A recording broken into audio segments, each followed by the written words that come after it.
we discussed in the last week lecture. We have got only one lecture on Friday.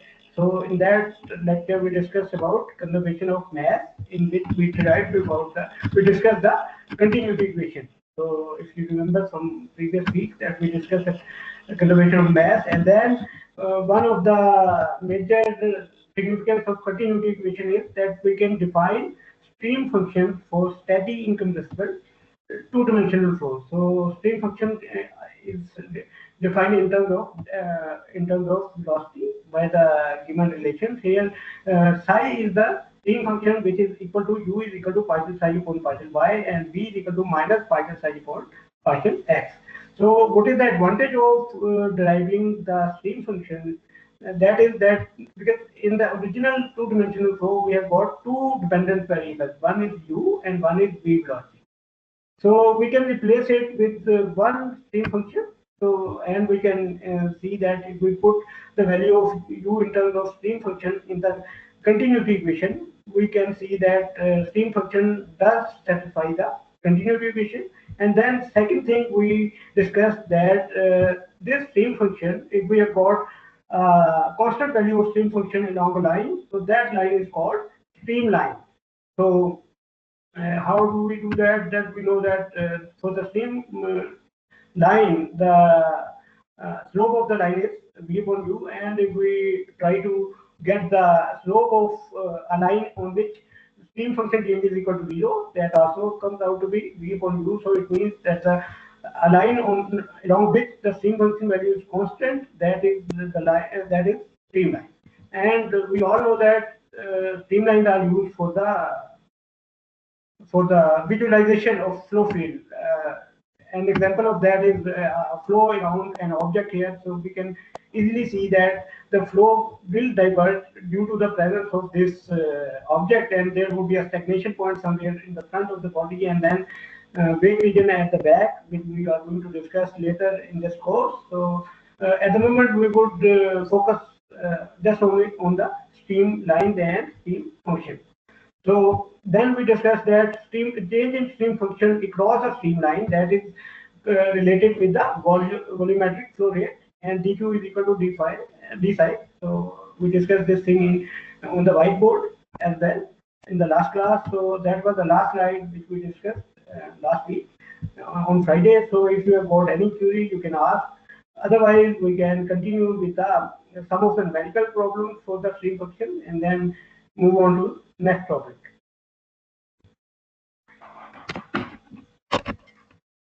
So no queries. That's good. Sir. Yes. Sir ये Sai function across change हो तो ये volumetric equal होगा या along? Okay, Hassan. If I repeat that along a streamline, that psi function, which is stream function, that does not change, right? So it can only change across the streamline, and flow always happen in between two streamlines. Do you understand, Hassan?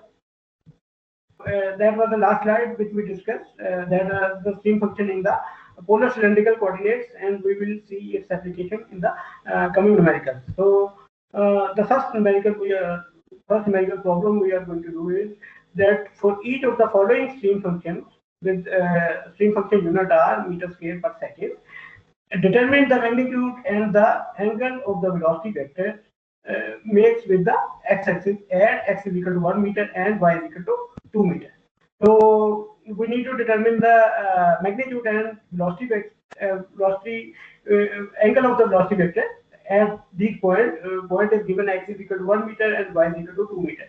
So first of all, the first one is psi is equal to xy. So let's do this problem on the whiteboard. So now we have been given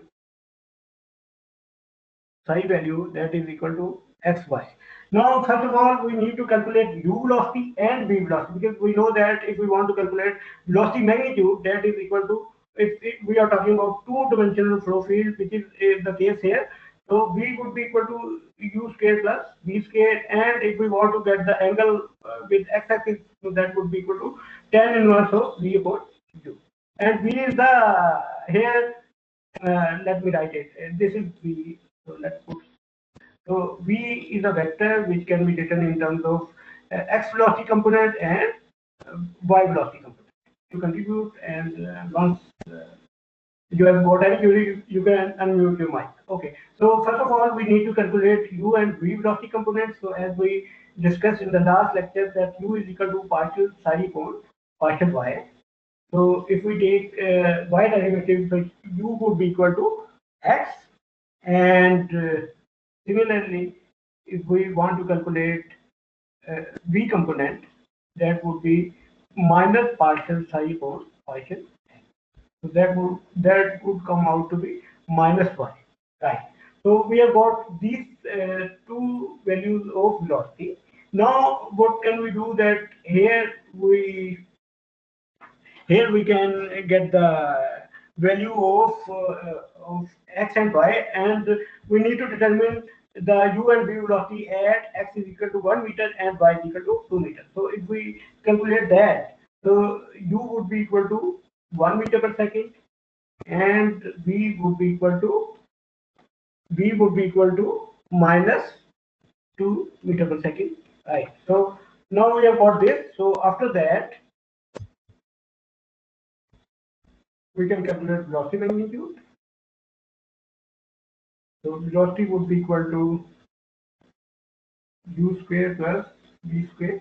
So it would be equal to 1 plus 4, and that would be, its value would be equal to 2.24 meter per second. Similarly, we can find angle which is tan inverse of v upon u, and v is the y velocity component, u is the x velocity component. So from here, tan inverse of minus 2 upon 1. So that comes out to be minus 63.4 degrees. So if I draw that on, you must know that how to draw it, because here if we have got x-axis like this, so it means that this is kind of minus 2, and if we take it like this, so that is the minus 63.4. This theta is equal to, this is v velocity component, this is u velocity component, this is that 0 0, and then this is v velocity vector. So u and v minus 2, and this is 1. So we can see that theta is equal to minus 63.4 degrees. Now similarly, the second stream function, which is minus 2x squared plus y. So now the psi is equal to minus 2x squared. I think minus 2x squared plus y. Okay. So for this, if we calculate u velocity, that would be equal to minus, that would be equal to partial psi upon partial y. So that would be equal to 1 meter per second, and then because this first term would be 0, then v velocity component would be equal to minus partial psi upon partial x, and that would be equal to minus 4x.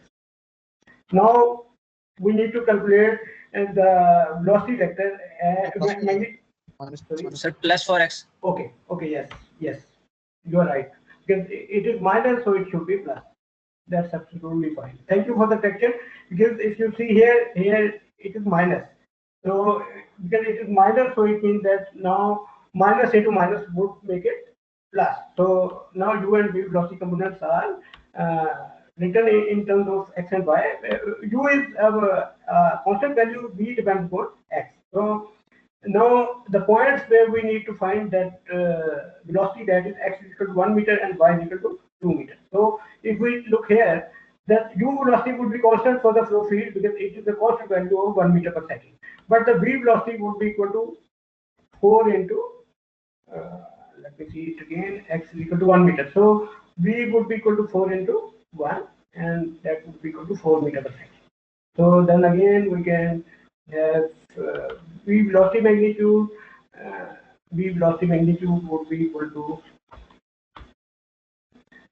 1 square plus 4 square. So it would be 17 under root, and that would be equal to, the value would be equal to 4.12 meter per second. Now the second thing we need to do is that to calculate the angle. So that would be equal to theta would be equal to minus, not minus, tan inverse of V upon U. So V velocity, we know that tan inverse of 4. So tan inverse of 4, if we do that, that is equal to, theta would be equal to 76 point, 76 degree to be exact. So it means that if we draw it here,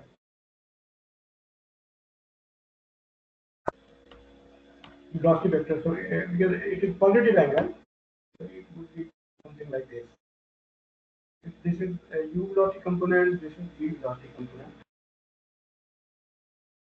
So this is 1 meter per second, this is 4 meter per second. So uh, here we can say that we have got, this is the velocity component v, and this angle is theta is equal to 76 degrees. Right. So now we have got, okay,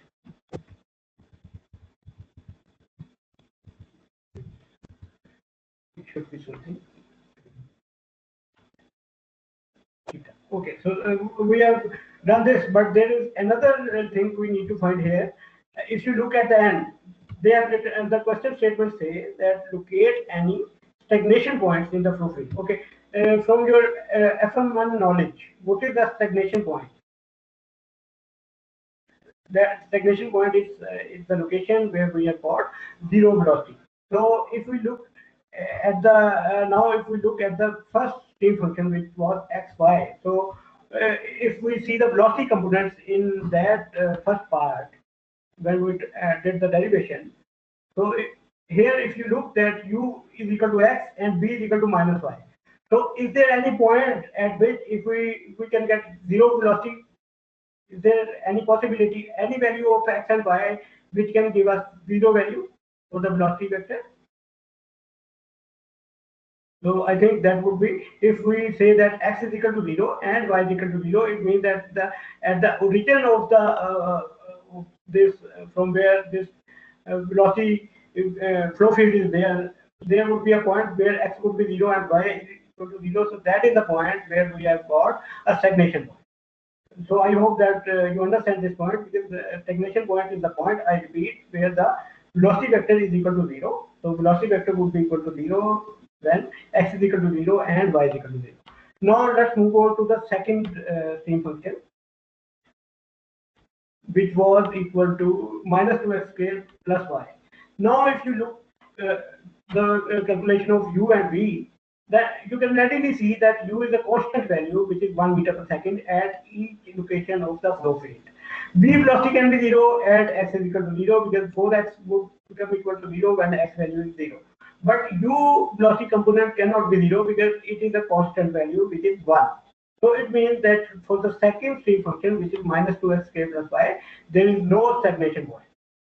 So I hope that it is clear. If you've got any query, you can ask. Okay, now the second numerical which we are going to do, that is the radial velocity component in an incompressible two-dimensional flow field in which you the x or z direction velocity component is equal to 0. So v of r is equal to 2r plus 3r square into sine theta. Determine the corresponding tangential velocity component, which is v theta, to required to satisfy conservation of mass. So it means that because the velocity vectors are given in cylindrical polar coordinates, so we need to write to see the continuity equation first of all, which we derived in last week here. I think so. For the steady flow field, we have got this relation, in which we have got steady and compressible, and for the steady and incompressible, the continuity equation is given by the last relation. So let's do that. First of all, we put that on the whiteboard. So let's first of all we copy it.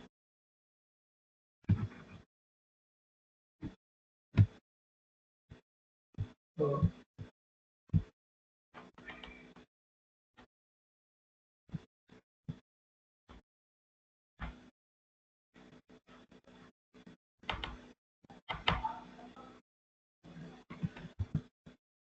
This is the velocity vector.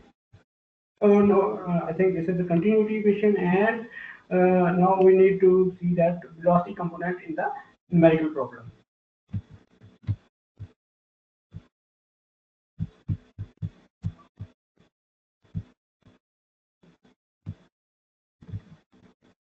Okay, that's fine, I think. So now if we go in the statement of the problem,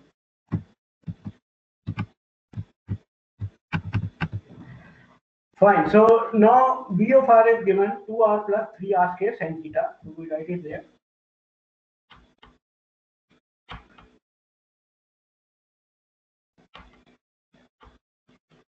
V of r is equal to let me 2r square 2r plus 3 2r plus 3r square sin theta. And the second thing we have been given v of z, that is the velocity in the z direction, that is equal to 0. So we need to determine this v theta value, which is shown here.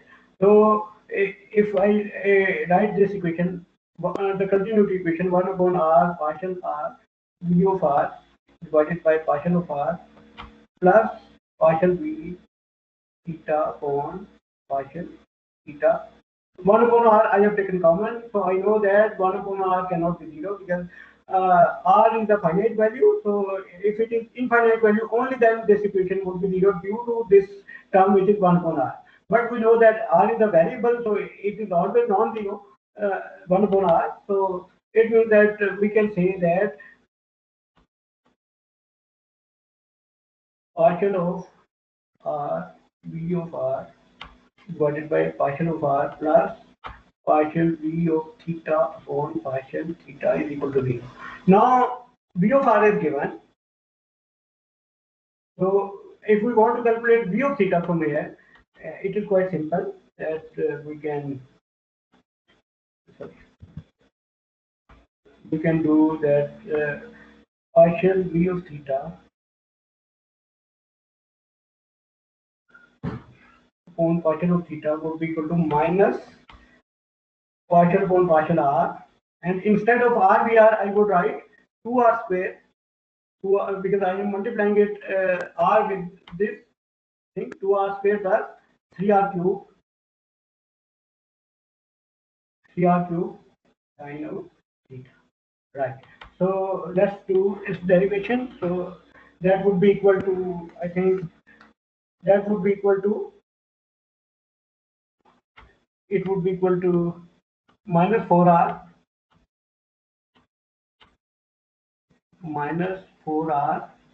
plus 9r cube 9r square sin of theta. Right. So now we need to calculate v of theta from here. So it means that we need to integrate both sides. So it would be partial v theta. Okay, it should be minus. Okay, that's good. I have realized that I should have written minus here, so it should be minus. Thank you for the question.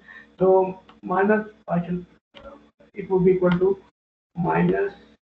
I should have written like this: 4r plus 9r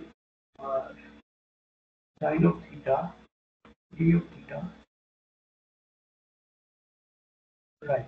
We have got this. So now if we do the integration on both sides, so because we are doing the indefinite integration, so it means that there will be some constant of integration, but here it would be, because we are doing partial integration, so it would be a function of radius here rather than a c value, because this is a partial integration. So v of theta would be equal to, if we try to write it, that would be equal to minus 4r theta minus 9r square cos of theta plus function of r rather than a constant value, because we know that if we perform indefinite integration, then there would be some constant of when we are talking about total differential d term in terms of d, here it should be partial theta, not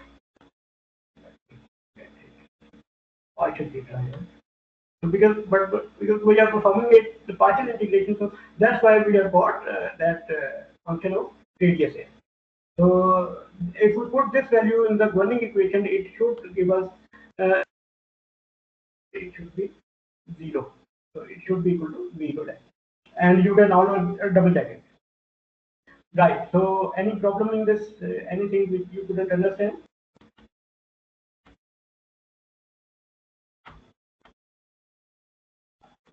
Okay. So it seems that everyone is happy.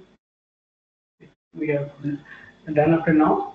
So now another numerical problem for the stream functions in the polar cylindrical coordinates. So now the streamline in a certain incompressible two-dimensional flow field are all concentric circles. So it means that they are concentric circles so that V of r is equal to 0. So determine the stream function for V of theta. First case V of theta when that is equal to A of r. So first of all, we need to know that what are the relation for the this velocity in terms of stream function in the polar cylindrical coordinates. So if we go back here, so these are the relations. So let me again. Okay, I got this. So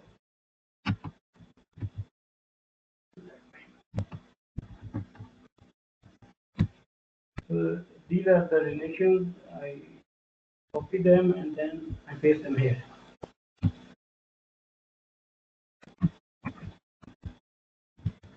Oh, sorry.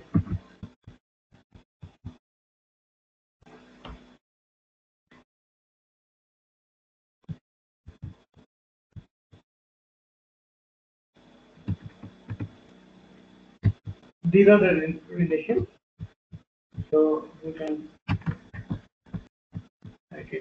So now in the question we have been given the value of V of theta. V of theta is equal to A of r and V of r is equal to 0. So we need to find the stream function now. So from here, if we V of r is equal to, we write it is I think V of r is equal to A of r and V of theta.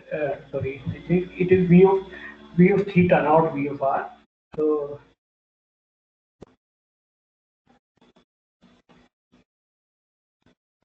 V of theta and V of r is equal to 0. So first of all, if we put V of r is equal to 0 in the equation of 1 upon r partial psi upon partial r, so we can see that partial psi upon partial r would be equal to 0, and if we do the integration, we can see that that psi function should be a function of I think I am sorry for that. It should be partial theta here, not partial r. Just a minute. Okay, here it should be partial theta.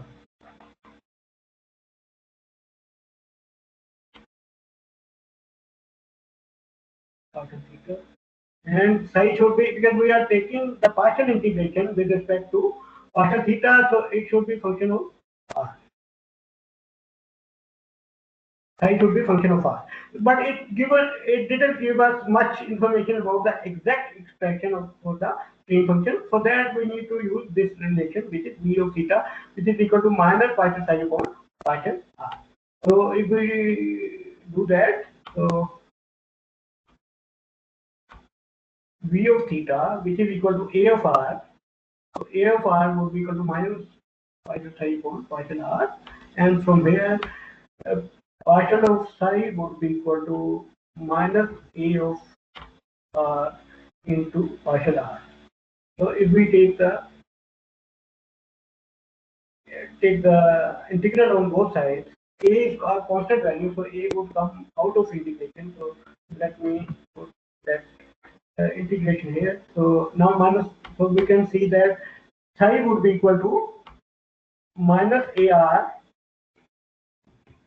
square upon 2.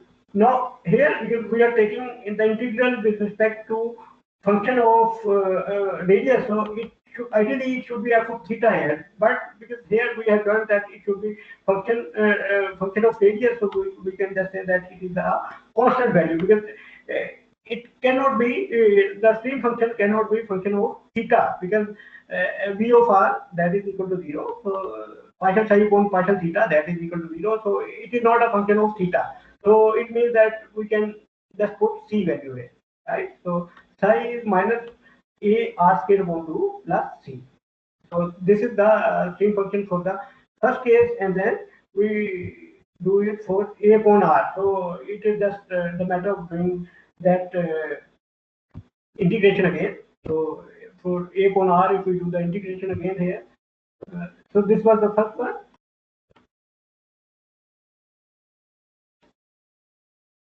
So for the second part, we can just say that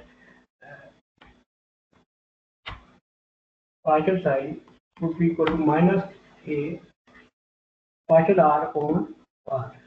Rather than r into partial r, it is partial r divided by r. So it would be equal to psi would be equal to minus a natural log of r plus c. So in the second case, we have got stream function which is kind of a logarithmic function of radius.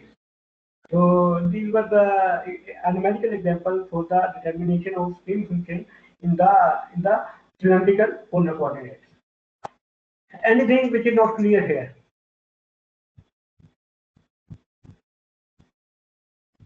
Any query?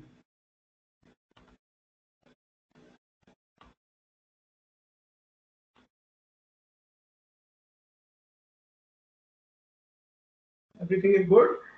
Now we move on to our next topic, which is conservation of momentum. So now we are going to talk about conservation of momentum.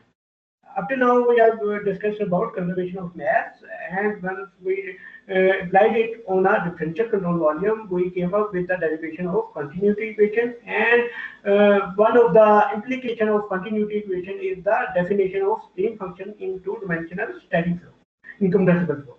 So now we are going to extend that differential analysis to the conservation of momentum equation, because we want to know about the relation of velocity with the pressure. So and also the frictional force, which is viscosity. So it means that we need to do that differential analysis and apply that Newton's second law, which is F is equal to ma.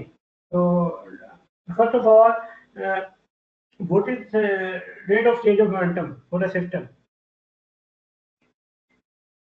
Rate of change of momentum for a system, that would be equal to your FSC knowledge. Applied force. Applied force. या net force भी कह सकते हैं. Applied force, yes, that's fine. So we can write that F, क्योंकि जो force है उसमें resistive force भी हो सकती है, and as you have mentioned that it can be applied force. क्योंकि applied force होगी, then there would be some kind of resistance as well when there would be a flow against some solid surface. So we can say that rate of change of momentum, that is equal to dP upon dt for a system, right? Here P is the momentum. So linear momentum. We are talking about linear momentum. So we know from our FSC knowledge that momentum is the product of velocity and mass. So we can just write it. P is equal to for the system, we can write that is velocity vector into that mass of the system. Now, if we want to apply it to the this relation of, if we put it here, it would be V into dm. So this is for the whole system. But if we want to talk about differential control volume, in which for the differential control volume, so we are going to talk about differential control volume for which we have got, just a minute, we have got for the differential control volume, we have got the mass which is equal to delta m, and delta m, if we want to write it, we can write it delta m in terms of density and volume, that is rho into delta v. V is the differential control volume for that particular this CV. So now if we talk about differential force which is acting on that differential control volume, we can write del F, that would be equal to d into differential mass into velocity divided by dt. Right. So now then we can do the differentiation by part, and we can write del m into d. V is the velocity vector. Please remember that that is the velocity vector divided by dt. And the second term would be equal to v d into delta m by dt. Now, because we are talking about conservation of mass, so we know that for the total mass for the steady flow, it would be equal to 0. So, because the total mass of the system is conserved, so we can say that this term would be equal to 0. So, we can just write the differential force on a differential control volume, that would be equal to del F would be equal to del M into dV by dt, and that would be equal to del M into acceleration vector. So for the acceleration vector in the kinematics in chapter number, I think it was chapter number 4, where we discussed about the total derivative. So we know that there would be 3 components of the acceleration vector, and we can write those in the component form. So we would come to that later. First of all, on a differential control volume, we would be talking about the forces which are acting on the differential control volume. So if we talk about the forces, how many forces would be there? There would be, okay, just a minute, I have got visitors, so I will be back maybe in acting on a differential control volume. So if we talk about the forces, there can be typically 2 types of forces. One is volumetric force, and the second one is surface force. So when we talk about volumetric force, which acts on the volume, so the first force which comes to mind, that is the body force. So for the body force, we can just write the first type of force, that is body force, and that is represented with delta FB. So we know that for the body force, that is delta M into G, and we have got 3 components in that. In ideal, because we have got for our case, that is only Gy. We usually take that the body force due to the weight. So in the component form, we can say that delta F Bx would be equal to delta M Gx, and then delta F By would be equal to delta M into Gy, and then delta F Bz would be equal to delta M Gz. And we know that this is Gy, that is the main interesting force for this. This component is the fourth component which we discussed, which we usually consider during our fluid mechanics motion. Okay, so this is the body force. The second type of force, which is the surface force. Surface force, and that force acts on a particular surface of the element, and it produces some stresses. So we represent it with delta Fs, right? And if we have been given an area, let me go there here maybe.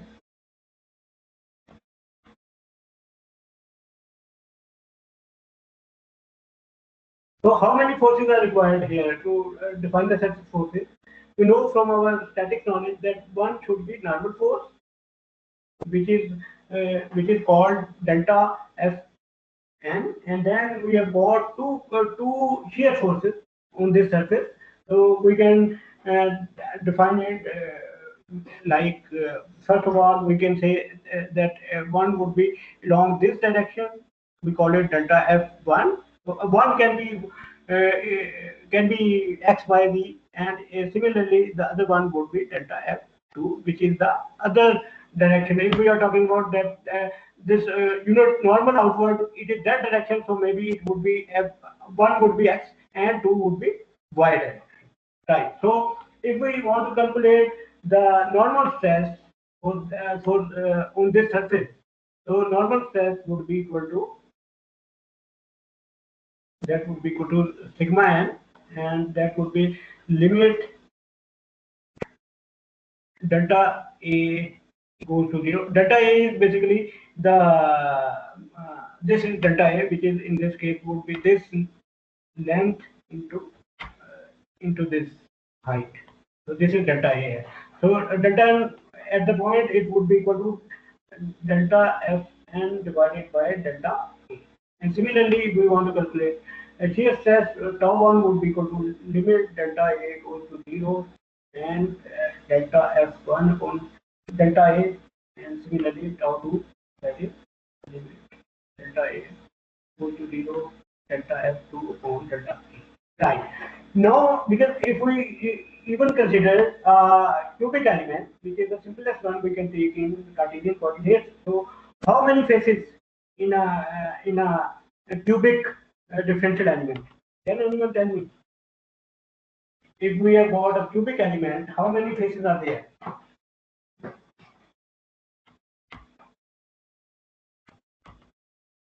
6. 6. Excellent.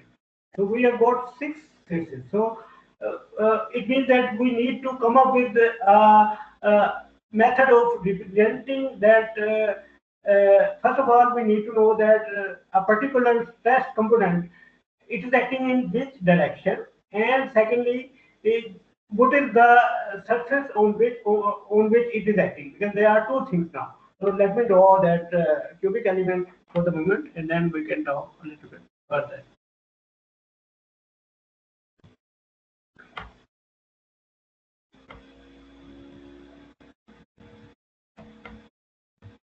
Right. So now we can see there are 6 faces. So it means that if we are talking about, and if I say that this is x direction, this is y direction, and out of the board is z direction. So these are the positive x, y, z direction. So if I am talking about the right hand side face, so how to distinguish stress which is acting on the right hand side face from the stress component which is acting on the this top face. So it means that somehow we need to provide the information about the plane on which it is acting and the direction of the stress. Let's for example, if we consider here the normal component, it would be something like delta. Sorry, it would be sigma. Now we will use two subscripts to represent this test. One is first and then second. Now these two are totally different. This second subscript means it tells about direction of stress, and this first component, it tells us that what is the direction of unit normal out of the plane on which stress is acting. Right? So I hope that you understand this thing, that the first subscript represents the unit normal direction out of the plane on which stress is acting, and the second subscript tells us about the direction of stress. Now let's apply it to the shear stress. So if I am talking about shear stress component in the z direction on this plane, so I would draw it like this, right? So and because it is a shear stress component, it would be something tau, right? So the first component here, it would be equal to, the first component would be the direction of unit normal. So what it would be? Can anyone tell me that what would be the unit normal indicate the direction of? So what it would be? It would be x. It would be again x, and then the second component would be x0. x0. Excellent.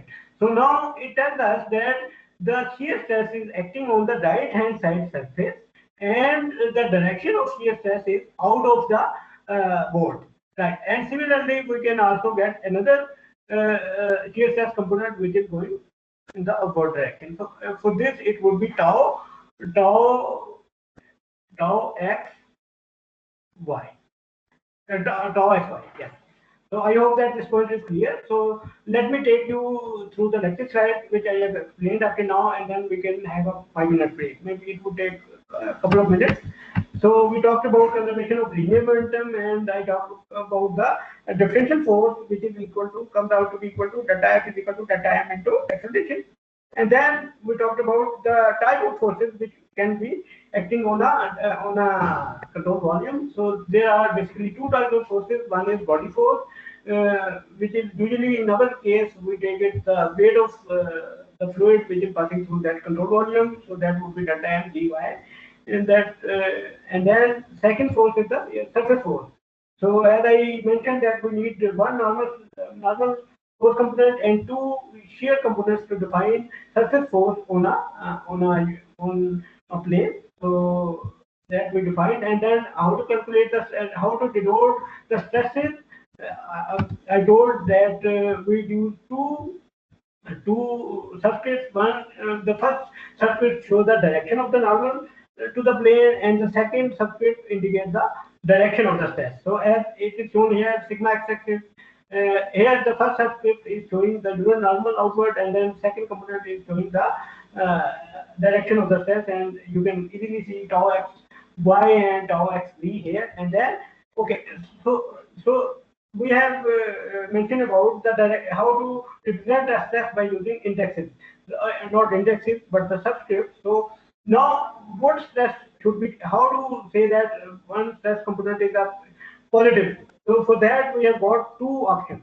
One is that a stress component is positive when it acts in the positive x direction, and the surface normal on which it acts has got outward normal in the positive coordinate direction. Like this here, if you see that it is acting in the positive x direction, and the unit normal, it is also acting in the positive x. Similarly, if you see here, and then the second option is if it acts in the normal coordinate direction and the unit surface on which it acts has got outward normal in the negative x. So that's why we usually take that normal stress component which is going out, that is taking as positive stress component, and pressure which acts like a compressive force, that is always taken as negative stress, because in that case it is a unit normal. If it is pressure is acting here, so the direction of pressure would be in the negative x, and the unit normal is in the positive x. If we talk about the right hand side phase, and if we talk about the left hand side phase, the pressure direction is positive x, but the unit normal is going outward. So that's why the stress which is produced by the pressure, that is always negative quantity. So similarly for the shear stress, we can see that this tau xy component, it is acting in the positive y direction, and the unit normal, that is also in the positive x. So that's why this direction of tau xy is positive. But if we take it as downward, then it would be negative. So I hope that this point is clear. We can take notation, how to give notation to a stress component, and how to define that whether that is a positive stress or negative stress. So we have established that on this in this discussion. So after this, we need to get the summation of surface forces. So for the surface forces, what do we do that if we know that at the center of this differential control volume, we have got the stresses that are equal to sigma x. If we are talking about the surface forces in the x direction at the moment, so for that the stress component which are required, that is partial xx, then we have got tau yx and tau yx, it should be x, not z, that we are talking about. Okay, can anyone tell that where tau yx would act? On which plane? If I at the moment, these are the three component tau that are acting at the center of the volume, center of the control volume. So okay, if they are acting at the center of the control volume, and if these are the distance delta. Okay, let me draw it again. Then maybe.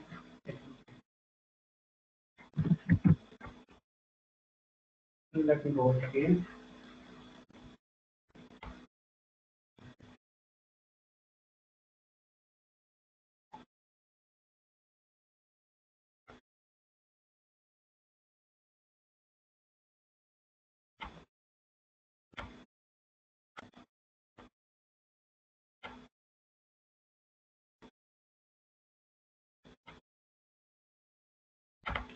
So if at the center, and these are the distances which are delta x, this is delta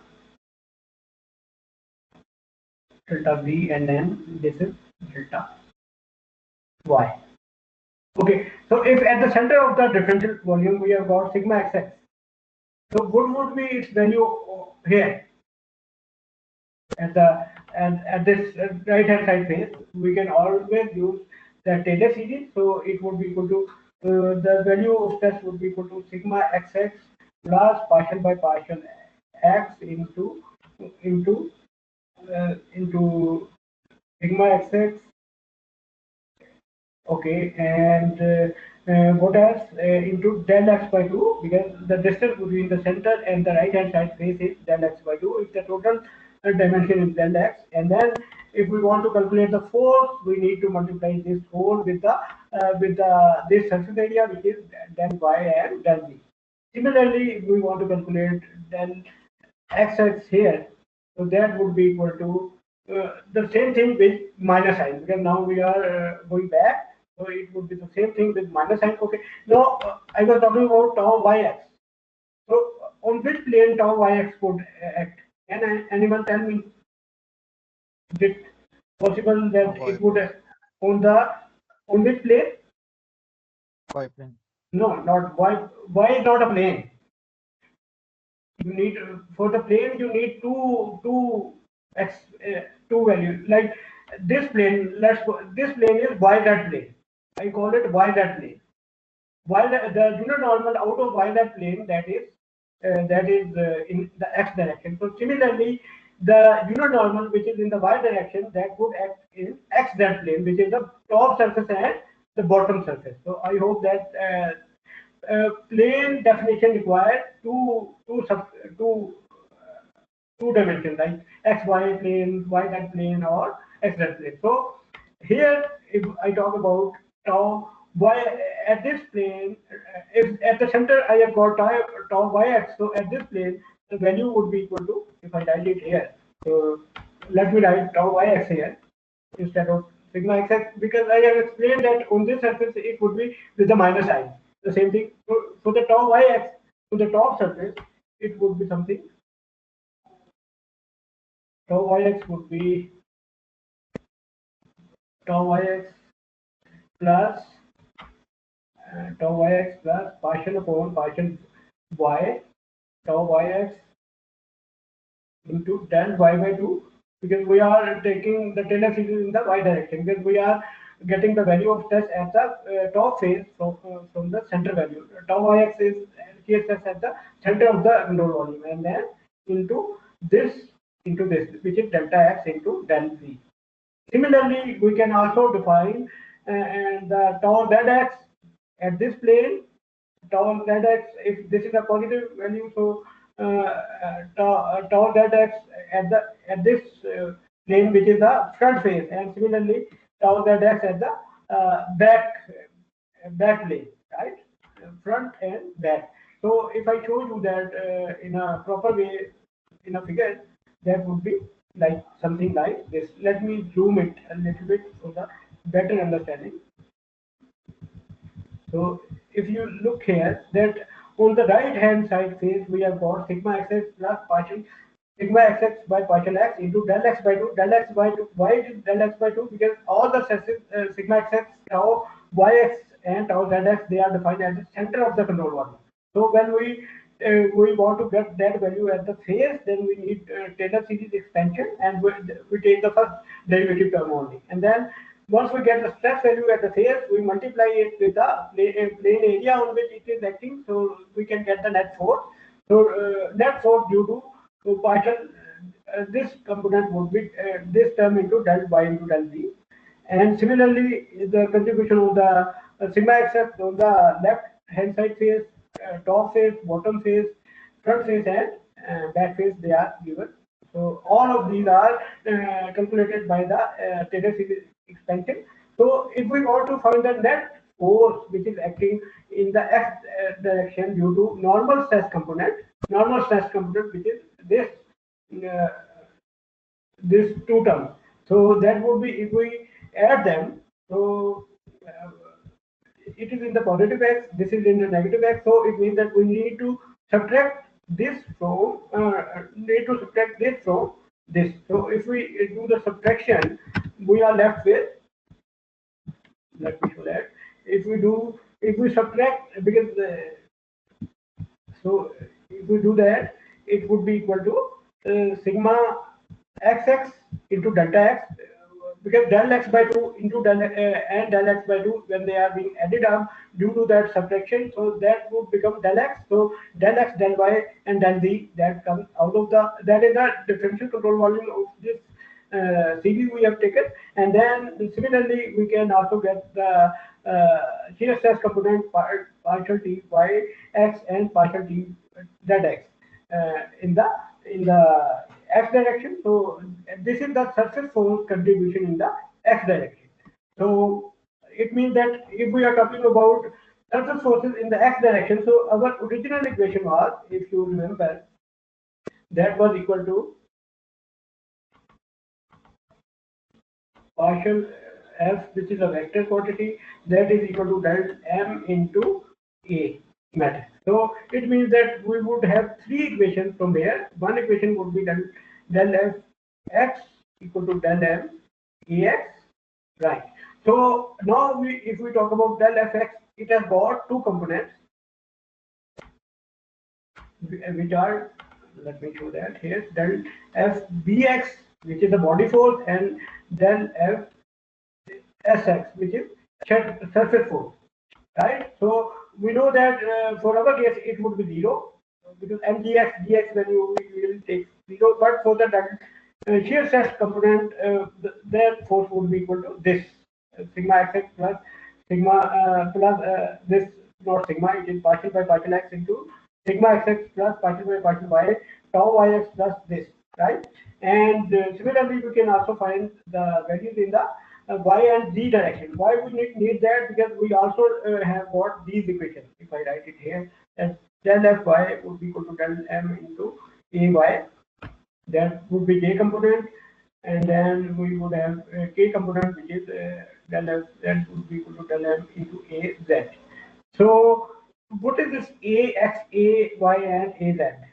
We have discussed this in kinematics in FM1. If you remember that a of x would be equal to partial u by partial t plus u into partial u by partial x plus v into partial u by partial y plus and plus w into partial u by partial z. Similarly, ay would be the acceleration component in the y direction, so the velocity, that is partial v by partial t plus u into partial v by partial x, v is the velocity component, and then plus v into partial v by partial y, and similarly w into partial v upon partial z. And after that, that component velocity is w plus u into partial w by partial x,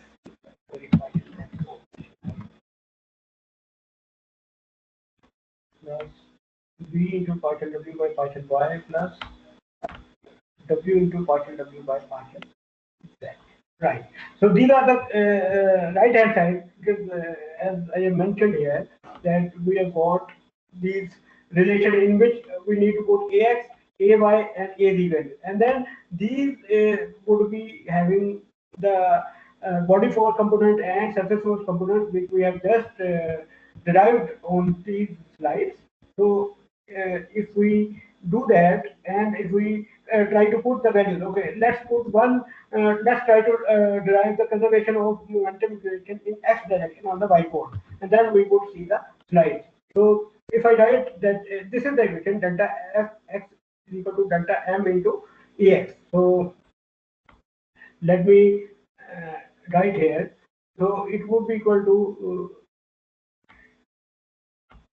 del f of x is equal to m into ex, right? And then we can write it like this. I am going to take certain steps so that you can understand it better. So delta f ex, v is the body force, plus delta f into uh, surface force in the net surface in the x direction is equal to m. We can write in the differential control volume into rho into del x del y del z into, or maybe, okay, let's write it like this, because differential mass is equal to differential control volume, volume of the control volume into density. Now it's just a matter of putting the value. So we have already calculated all the values. So let's write it here. So if I switch the left hand side on the right hand side and right hand side on the left hand side just for the sake of consistency, so we are writing this right hand side first. So if I write it, so it would be rho into del x del y del z into ax. We have just seen that would be equal to partial u by partial t plus u into partial u by partial x plus v into partial u by partial y plus uh, w into partial u by partial z. Okay, now the body force that we have just done, that would be equal to that is equal to, if you remember, that is rho into del m into gx. Gx is the gravitational constant in the not constant but acceleration in the x direction, which is usually 0 in our case for the x direction. And then the second term, which is uh, this surface force, we can write it from,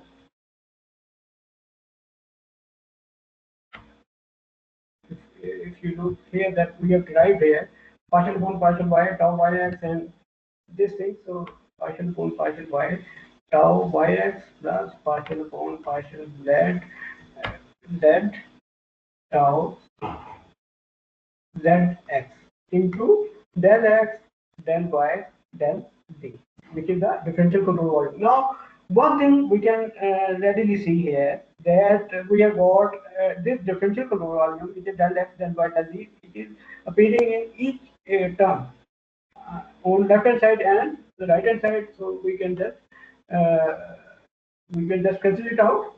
So we can just remove it from here, and then we can also remove it here.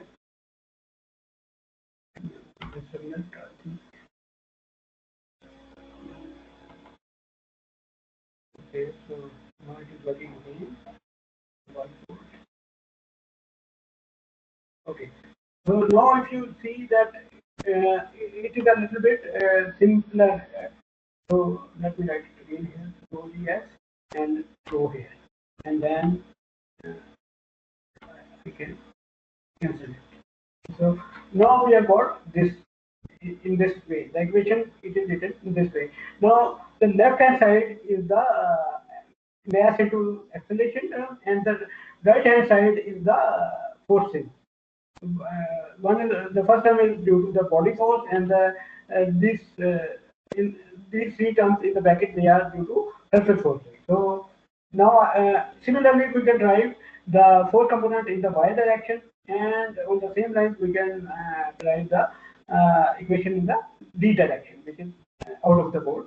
So if we do that, so let me show that here. Maybe not this. Okay, maybe they haven't written that on the slide. So nevertheless, I have done the derivation. So because here if the flow is inviscid, then it means that there is no friction in that. If there is no friction, it means that there is there is no shear stress in that. So if we look in this equation, the shear stress components are this tau yx and tau zx, they are 0. And then for the inviscid flow, we have got only stress component, and for that sigma xx, sigma yy, and sigma zz, that is equal to minus P.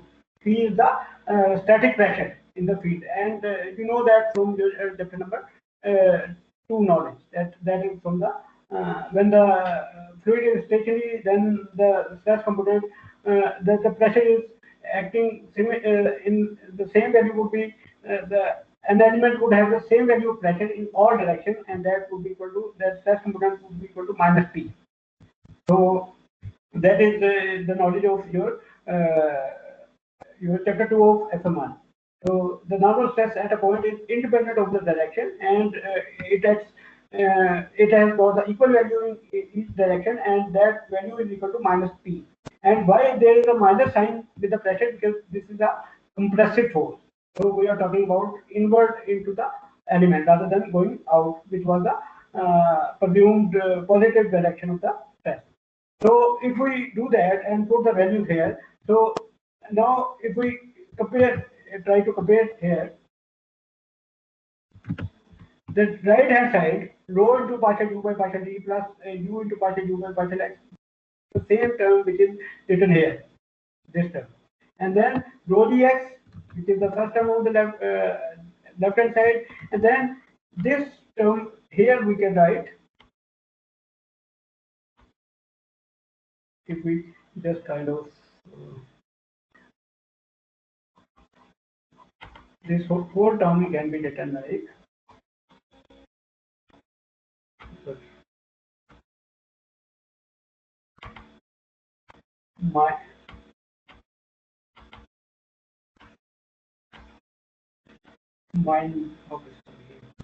minus partial p upon partial x, because sigma xx would remain non-zero for the inviscid flow, and all other shear stress components would be equal to 0. So rho dx minus partial p by partial x. So the same thing is written here, and then from there we can also write the y component and then z component for the inviscid flow.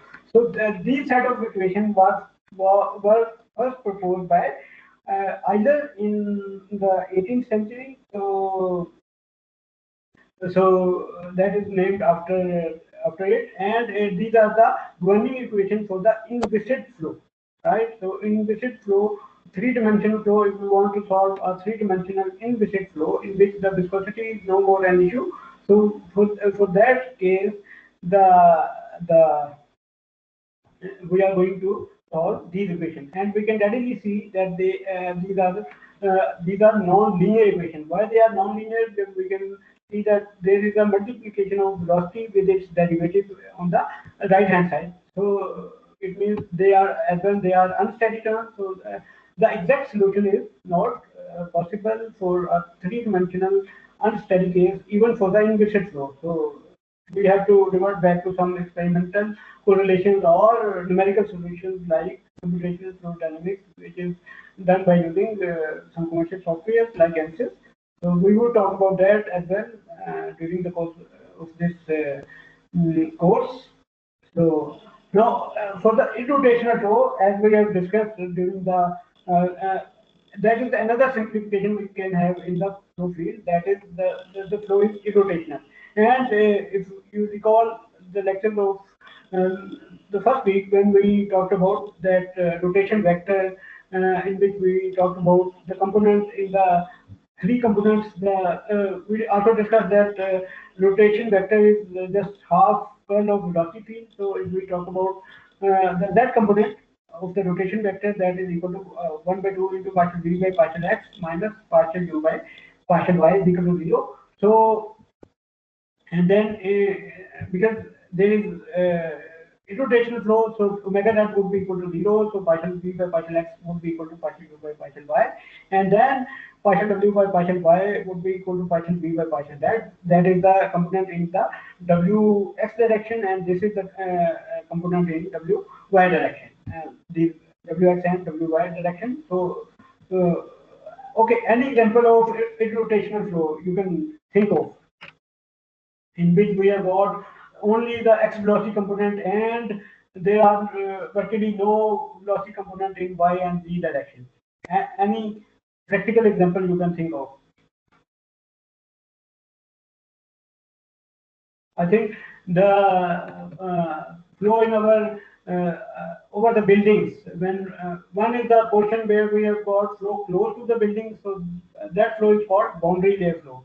But if we go a little bit away from the building at some altitude, then there is a uniform flow over over the buildings in the outside atmosphere, and that is we call it kind of parallel flow. Like here, that we have got a parallel flow. When the flow is coming, it can be anything like maybe if we talk about that, there is some kind of aeroplane or anything. So the flow which is in front of it, that would have virtually a constant value. So it means that there is no rotation which is going to be there.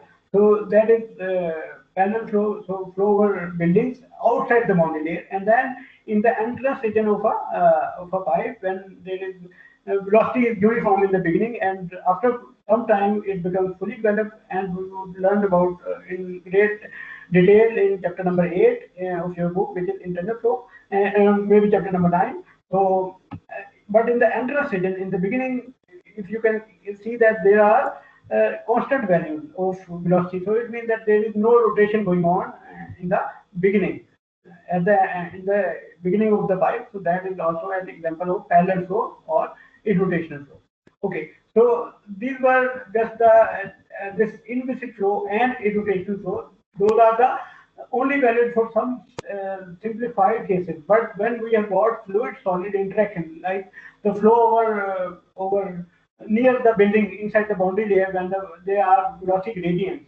So, like here, if you look here in the fully developed region, you can easily see that u velocity is changing as it moves away from the surface. At the surface, the value of velocity will be 0, no slip condition, and it becomes maximum at the center. So that is the maximum value. So it means that there would be some partial u by partial y component, because u is, if we are talking about only a channel, it would be partial u by partial y. If we are talking about pipe flow, then it would be partial u by partial r. Right? So in that cases, we need to consider those these components, these shear stress components, which we derived in the conservation of linear momentum case. So we need to write these equations in terms of velocity. So what we do that, because if we want to solve this equation, that equation which I have shown here in the beginning. So if we want to solve that, so we need to know the value of these shear stresses as well as the normal stresses. So these normal stresses and shear stresses, they can be written in terms of velocity gradients. So it was first proposed by a scientist named Boussiris.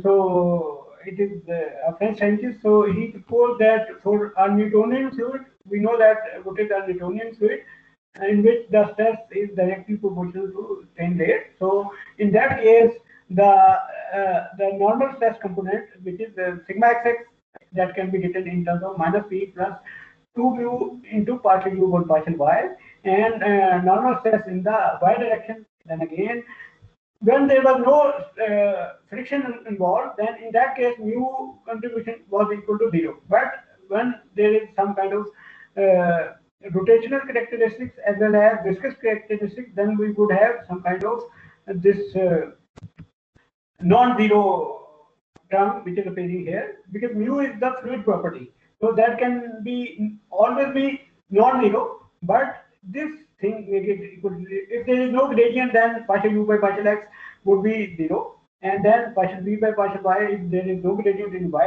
it would be 0, which is the case when we have got simple inviscid fluid. So, but if we are considering the viscosity, then we need to take these things into account. And then shear stress component, they can also be written in terms of velocity gradient. Tau xy can be written mu into partial u by partial y plus partial v by partial x. So in the next class, I understand that it would be quite cumbersome to memorize all these relations. So I would tell you about a simpler way to derive all these from a general notation. So that is called Einstein notation for the tensors. So that would be quite helpful to derive all these relations. So maybe in Friday's class we would discuss that. So any questions from today's class?